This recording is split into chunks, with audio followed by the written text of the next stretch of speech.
Иван Јанев, кочанскиот борач, го освои второто место во категоријата до 65 килограми на меѓународниот турнир во борење македонски бисер, што се одржа во Радовиш.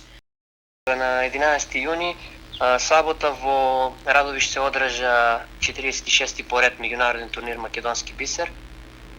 Јас како дел од репрезентацијата на Македонија учествував во категорија до 67 килограми и го освоив второто место.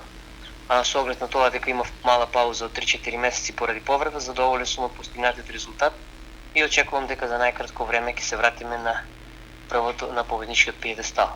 За информација исто така, на турнирот учествува повеќе борачи од различни земји, од Бугарија, од Косово, од Албанија, Србија, Хрватска, Романија. На меѓународниот турнир настапија репрезентативци од државата и странство во различни тежински категории на надпреварување. 46-тото издание на традиционалниот меѓународен турнир македонски бисер се реализираше во организација на Боречката федерација на Македонија и техничка организација на боречкиот клуб Бучим од Радовиш.